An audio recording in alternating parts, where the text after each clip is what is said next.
Mr. Pleas? Yes. We are on the record in the matter of State of Ohio versus Samuel Pleas, case number 18 CR 207, 20 CR 73, and 18 CR 207. Initially, the first two cases, 18 CR 207 and 073,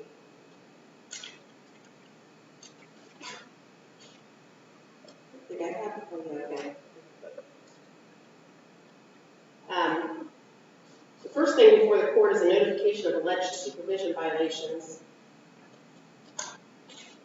Mr. McLeese, I see that you are currently at the Highland County Jail. Did you receive a copy of the notification that was filed against you? Yes. And I see a signature on here. Did you sign this notification? Yes. And the notification on case number 73,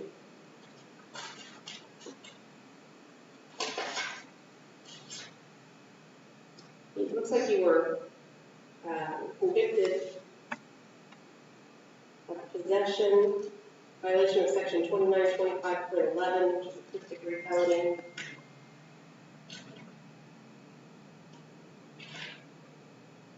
You were sentenced to 12 months, fine of $2,500, with the option, it looks like, of community control up to 3 years on that case. The court finds that the alleged probation violations state that it's alleged that you violated rule number 2, which says you shall obey all federal, state, and local rules and ordinances of all jurisdictions, including other states.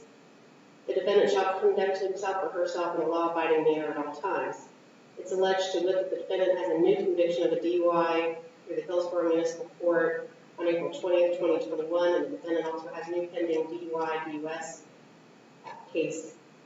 Also alleged that you violated rule number 2, and that you should report to your supervising officer when and as directed and be truthful in all statements given to the probation department and all answers to questions asked by his or her supervising officer regarding conditions of community control. It says that the defendant has failed to report to the Highland County Probation Department since September the 16th, 2021, and missed a report on 11/9 of 2021. It's also alleged that you violated rule number 13 if the defendant's supervising officer or other probation employee refers the defendant for evaluation or assessment for any type of treatment, therapy, counseling, training, or educational program. The defendant shall submit to such, and if any type of treatment, therapy, counseling, training, or educational program is recommended by the evaluator or assessor, the defendant shall enroll in and successfully complete the recommended program. It's alleged that the defendant has failed to enroll and complete any recommended treatment programs as directed by the municipal court and the Highland County Probation Department. It's also alleged that you violated Rule 15 and that the defendant shall pay the court cost of this action and make payment arrangements with the clerk of courts. It's alleged that the defendant has failed to make payment arrangements or make any payments toward the fines and cost.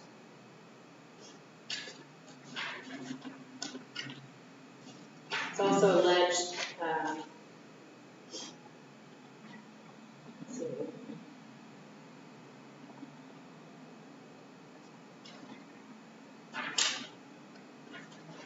It's also alleged that the defendant violated rule number 1 and that he failed to obey all federal, state, local laws and ordinances, and that he failed to appear to the municipal court for pretrial. The warrant was issued for his failure to appear.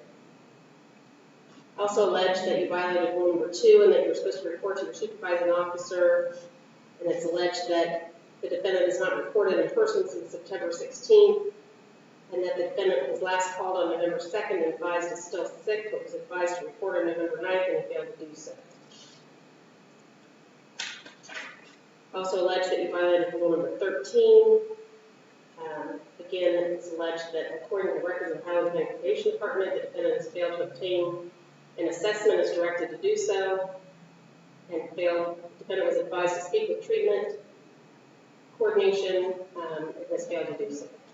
It's also alleged that you violated Rule 15 about the court cost and that you owe $961 in cost and that no payments have been made. Mr. Pleas, if you are found to have violated any of these sections, the court could continue your community control as it was previously ordered. We could continue your community control with some additional sanctions, or we could revoke your community control and send you to prison and issue a fine that was originally assessed against you. Have you applied for court-appointed counsel? No.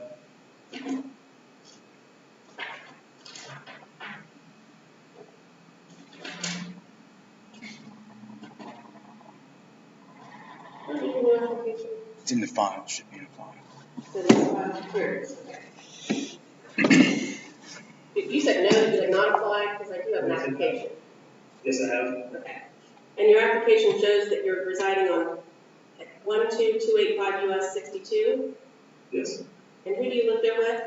This is my dad's property. Lives in Grandma. And not employed at this time? Correct. When's the last time you were employed? Early this year. And how long have you lived at your grandmother's house? About 6 months, 6 to 8 months.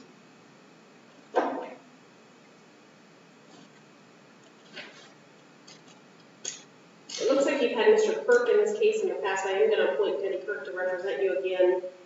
I will enter a not guilty for denial on your behalf in regards to these allegations so that Mr. Kirk can adequately represent your interest. Is there anything that you wish to state in regards to bond?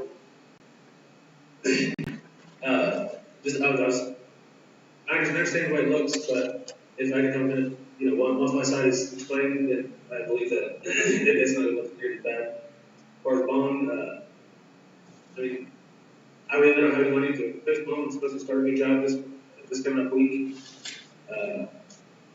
And if I can't get out, it'll really help things. The reason I didn't have this court municipal court is because I had COVID. I've got all the documentation for that. Yeah, and that's it's not that I didn't do it just because I didn't want to, because they told me not to because I had COVID. I called municipal court, I called my probation, they both knew. For some reason, they didn't change any paperwork. And so you have something showing a positive test for COVID as of what date? There's one time for my court date. Municipal, missed that. In November, I think.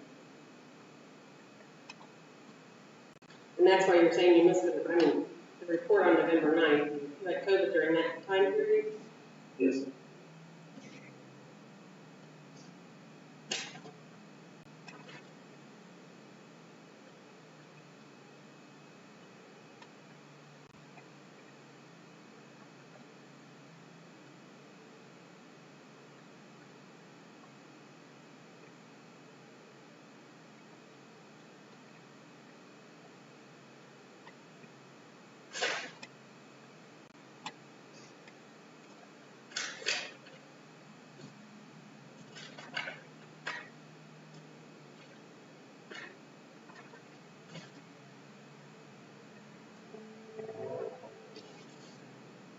Mr. Pleas, we're not trying your case today. The allegations against you from the probation department say that you called in on November 2nd, advised you still were sick.